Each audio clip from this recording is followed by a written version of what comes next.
Hey guys, I feel like I was just here. How's everybody doing? Isn't it exciting to be at the White House for the Easter egg roll? So much fun. So I see a few kids out there. Now, how many of you love to cook? Right? Well, we're getting ready to shoot another month of Chopped Junior starting next week. And I wonder if any of you have thought about maybe you should apply to be on the show. That'd be really cool. We take people of all different experience levels. We have so much fun. I'm not sure you're junior enough to be on Chopped Junior, but you know. Well, I'm really happy to be with you here today, and I'm super excited about this wonderful weather. It is a little bit windy, so I have to tell you that I'm not sure this is going to cooperate, and it looks like it's not cooperating now, but I'm going to try. Okay, I'm just going to let the personnel do that so I don't start causing any trouble. Okay, so I want to make a dish for you that most kids tend to like. How do you guys feel about eggs? I mean, you can't be here and not love eggs. That doesn't make any sense. So one thing I love to do with eggs, I like them sunny side up. Who likes them sunny side up? Scrambled? Over easy? Hard boiled? Rotten?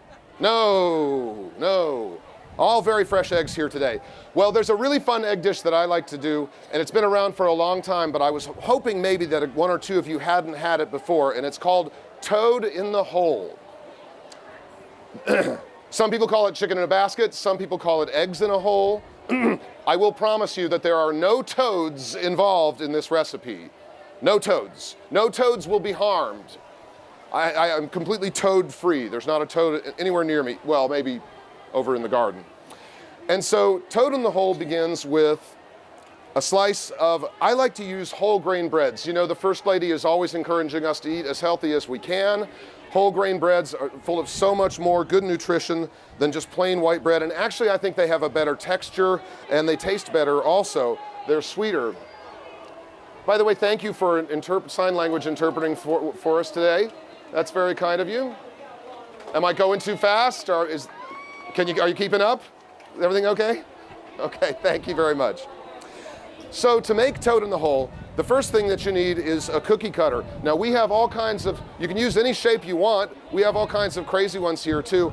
I like to use this plain round one for a reason that I'll show you in a minute. So can you guys see this? Take your cookie cutter into that. You can also just use a water glass or an empty can if you don't have a cookie cutter handy. And you just cut a hole right in the middle of your slice of bread.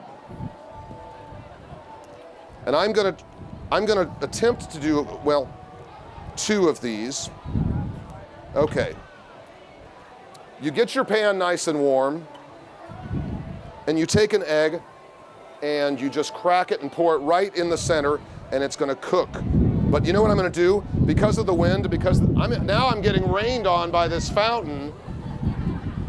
You know, I'll tell you a story. I was doing a cooking demonstration indoors, which, by the way, is kind of a nice place to do that, at a casino in Connecticut, and I was making an apple tart with puff pastry dough from the freezer section at the grocery store. Have you ever anybody ever used puff pastry? It's a really nice way to make desserts that make it look like you're an expert French chef when it's really super easy. I needed to roll out the dough, but there wasn't a rolling pin handy, and my assistant was nowhere to be found. When I realized that the stage I was standing on was sponsored by San Pellegrino bottled water, and there were hundreds of bottles of water right behind me, and I grabbed one and used that to roll out my dough. I'm gonna have to similarly improvise today because the wind is not allowing our flame to come on, so I can't actually cook the toad in the hole in front of you. So the staff here has been super gracious, and they're preparing toad in the hole for me inside the tent where it's not so windy. So I'm gonna show you how this ends up when you're done. Here we have a plain piece of bread with a hole in it. Here we have a cooked piece of bread.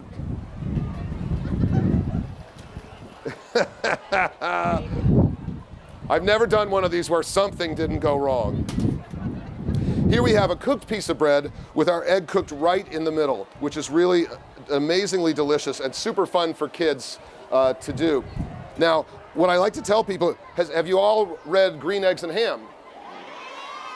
So one great way to follow the First Lady's advice and the Let's Move campaign and getting better nutrition into your foods is you can take something like this beautiful chopped spinach, take your eggs, put them in a bowl, add some spinach, whisk it up, and presto, green eggs.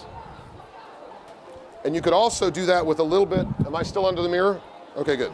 You could also do that with a little bit of chopped basil, a little bit of jalapeno. I don't know what you have to do to make ham green. I don't think you really want the green ham. But if you whisk this in here nicely, and then when you cook it, you're gonna end up with a nice quality green egg. You can also, when you've got your bread buttered and in the pan, you can just take an egg, if you like it sunny side up or over easy, you can crack it into that hole and cook it slowly enough so that the white cooks without cooking the yolk, and then you've got that yummy, runny, beautiful runny egg situation. Now, do we have a second toad in the hole coming up? And here we have sort of a puzzle that's really easy to solve. Now, one of the things that's really important to chefs is to not waste food. And those of us who are lucky enough to be able to afford everything our families need to eat, we have a responsibility to utilize everything in the kitchen. Now, I've just cut this hole out of this perfectly good piece of bread. Am I just gonna throw this away? No. I'm gonna take my cutter that's open on the top, thank you very much. I'm gonna put the cutter straight into the pan, and I'm gonna crack an egg right into the cutter, which will make an egg, a cooked egg, the perfect size to fit inside these little guys and make a delicious egg sandwich. Another fun trick is to take our cooked toad in the hole. Here we have, let's see, my spatula disappeared. Oh, here we go. Here we have our cooked toad in the hole. You can put that back in the pan, top it with some cheese, in this case cheddar cheese, take a second piece of toad in the hole, and voila, a toad in the hole grilled cheese sandwich, which is amazing. You can obviously also add ham, a little bit of bacon, something lean like that is nice, jalapenos, anything that gets a little bit of chili in there. Do you guys like, can everybody say chipotle? Everybody can now say chipotle. That wasn't always the case. Hi, Tommy. Good to see you. Tommy is the chef at the White House, a friend of ours from way back. So you got my message about the induction burner? Okay, thank you, Sarah. So I think this is really something that I would love to, let's do a little plating.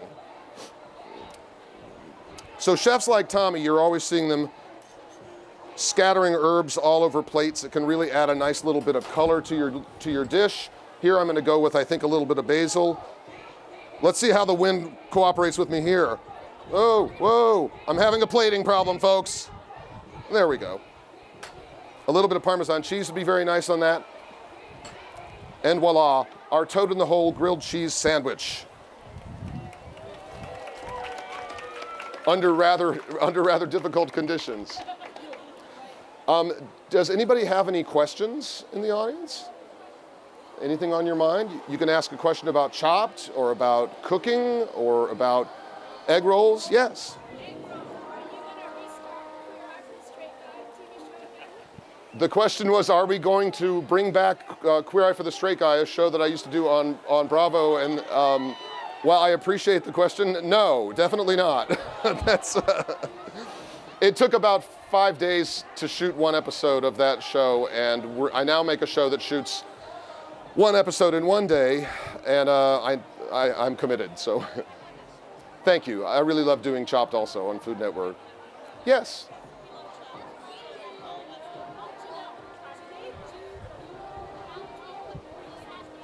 I'm sorry, do they what?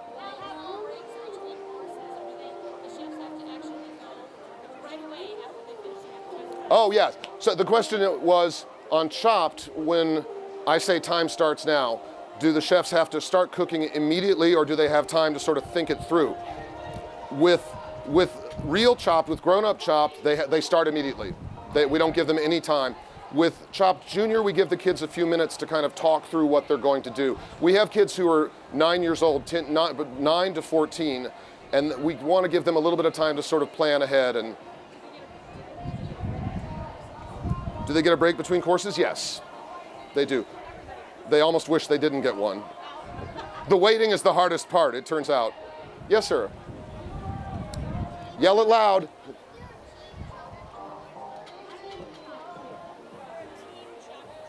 Is there a teen Chopped Junior? Teams, we have not really done teams yet, although that's an interesting idea. We've done, with adult Chopped, we've done couples, and yeah, it's always interesting to see husbands and wives try to cook together in the same place. But that's a good idea, we'll think about it. Thank you. What is the most challenging ingredient that we've had people work with?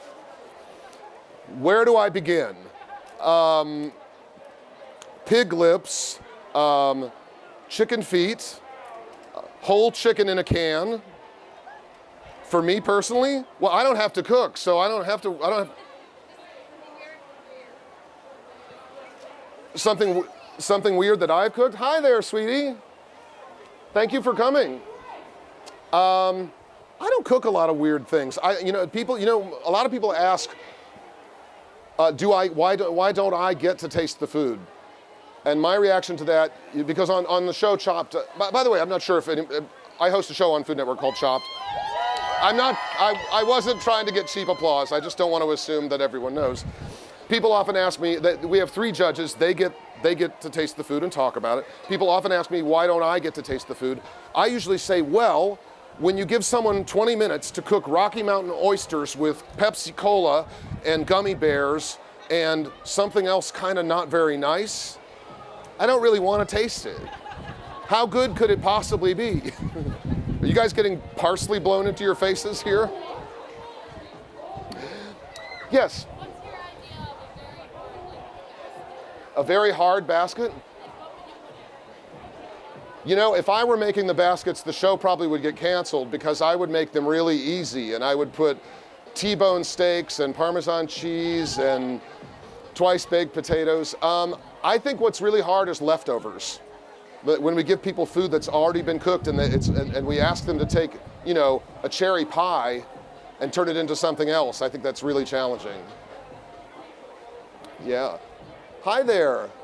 Can you say a question really loud? Okay, go for it. Did you happen to hear her question? How do we make stuff so quickly? Lots of practice.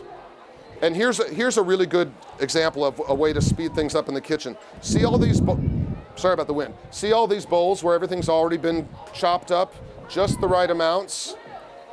This is something that's important to chefs, to get all your ingredients prepared before you turn the stove on and start getting to work. So when things are all set like this, when it's time to cook, things go much more quickly. Yes?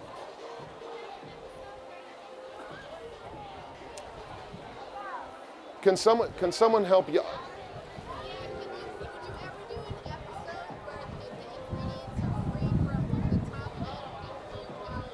Oh, have we ever done an episode where we've taken into account people who have food allergies? There are so many food allergies that we have to be careful about now. Peanuts and tree nuts and milk and chicken.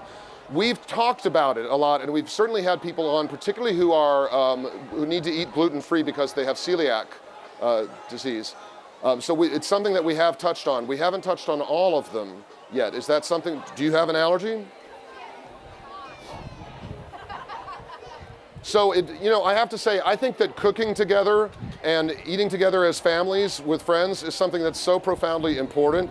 And you really learn that when you have, whether you have an allergy or whether you're trying to meet certain nutritional needs, you really have to be in control of your ingredients. It's really important.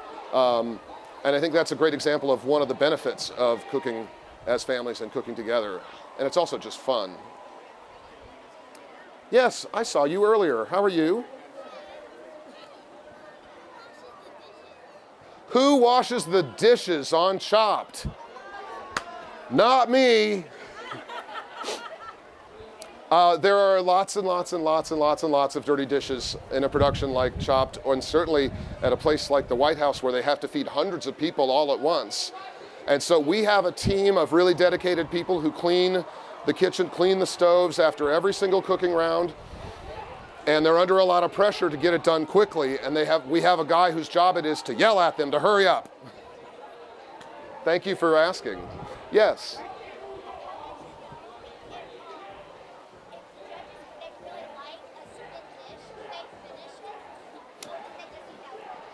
The question is, if someone cooks a dish on the show and the judges really like it, do the judges ever just finish it?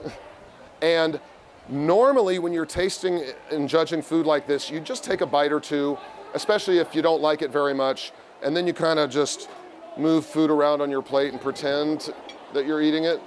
But every once in a while, I'm thinking of one, we have a judge named Mark Murphy, who's a very good friend of mine, who's an amazing guy, and who loves to eat. And if it's good, he will clean his plate. And if you're a cook and you're curious about whether you've done a good job, if you see somebody clean their plate completely, it's pretty good evidence that you did. Yes, I'll take you to, what's your question? What'd she say? After you get chopped, where do you go? You know, it makes me sad to chop people. Where you have to walk down a hallway, and you're usually kind of unhappy because you'd rather make it to the end and win. And you go into a little room where one of our nice producers gives you a hug, and you have to talk about what happened while you were cooking and how you felt. And usually after a few minutes, everybody feels okay and they're really glad that they had the chance to do it. It's always more fun to come out in first place, but the way it's set up, it's only going to be one. That's just the wind hitting my microphone. Yes, what's up? You are so smart. She asked, do we start each round with a pot of boiling water? Yes, we do.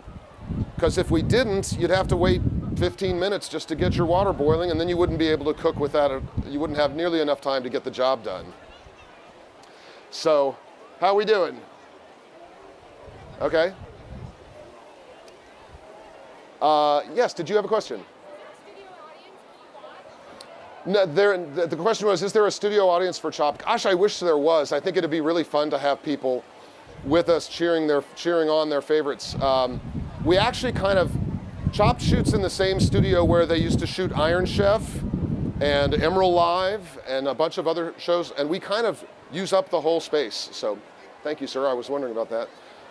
I'm afraid we are out of time, folks. I'm so glad that you came. Thank you for being with us, and enjoy the White House Easter egg roll. Thank you very much. Yay.